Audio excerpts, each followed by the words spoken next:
Assalamualaikum warahmatullahi wabarakatuh.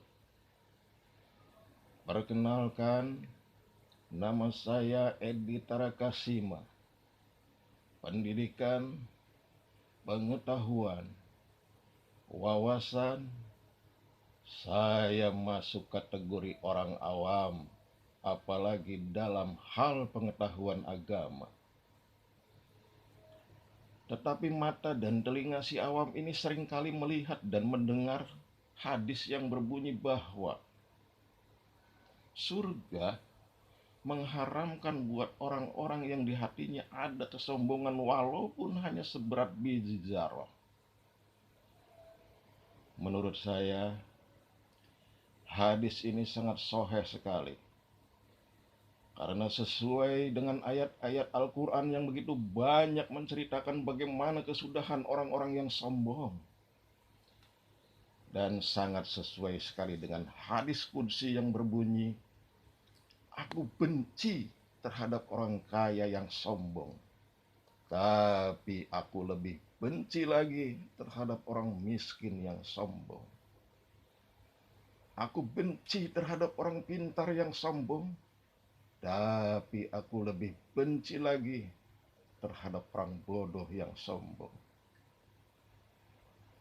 Pantas. Pantas kalau surga mengharamkan orang-orang yang sombong memasukinya. Karena Allah sangat membencinya. Sementara kita harus jujur. Kita harus akui bahwa kita semua ini pasti punya sifat sombong. Pasti kita punya sifat sombong. Hanya kadarnya saja dan jenisnya saja yang berbeda. Ada yang sombong karena harta. Ada yang sombong karena tahta, pangkat, jabatan, dan kedudukan. Ada yang sombong karena rupa dan kepintarannya. Dan ada yang sombong karena menutupi kemiskinannya dan menutupi kebodohannya. Tetapi dari semua jenis sombong tersebut, sombong yang hakiki, sombong tingkat tinggi, yaitu menyepelekan orang lain, merendahkan sesama manusia. Karena sombong jenis ini warisan langsung dari iblis laknatullah.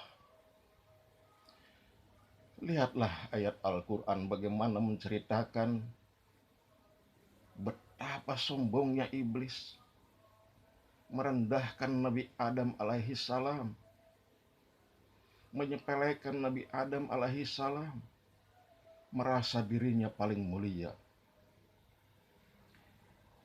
Dan sombong jenis ini sekarang sangat mewabah di masyarakat kita. Sangat mewabah di kalangan umat Islam di negeri ini. Saya sering mendengar langsung, saya sering melihat langsung bagaimana ada orang cacat ditertawakan, orang idiot diketawakan, orang miskin, orang bodoh dihina, dicela.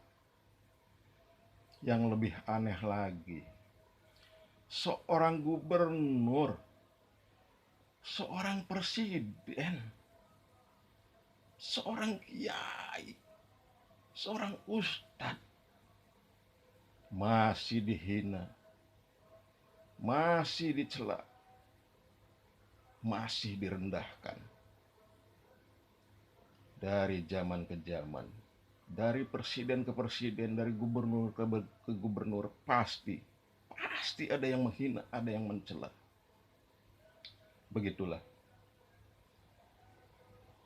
Begitulah kalau penyakit sombong tingkat tinggi sudah mewabah di masyarakat, seorang kiai pun sampai dimaki-maki. Saudara-saudaraku seiman, sejenak kita tengok sejarah ke belakang. Kita semua tahu manusia yang paling sombong di muka bumi ini, yaitu Fir'aun. Merasa dirinya sang raja di raja, tentaranya gagah perkasa, hartanya pun sekian laksa. Fir'aun sombongnya bukan main. Dia menyepelekan Nabi Musa, merendahkan utusan Allah, bahkan dia mengaku dirinya Tuhan. Tetapi apa akhirnya? Fir'aun pun binasa, mati, dan tak kembali.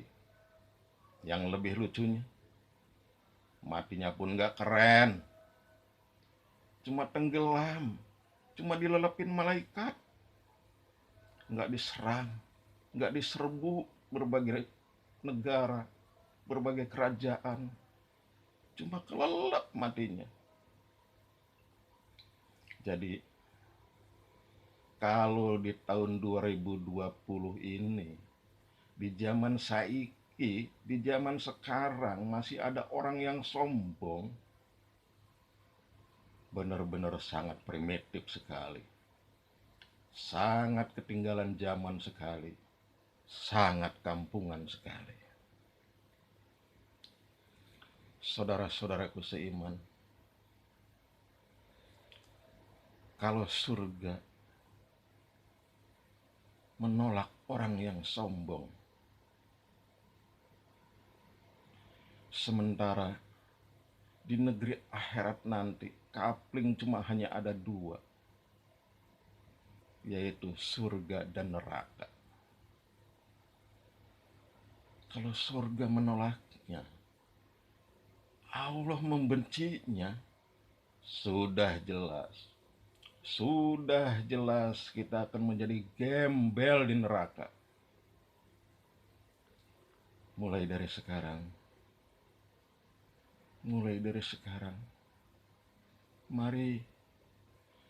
Mari kita beristighfar yang serius. Beristighfar yang sebenar-benarnya, yang sesungguh-sungguhnya. Mari kita berdoa meminta kepada Allah supaya kita dijauhkan dari sifat kesombongan walaupun hanya sebiji sawi.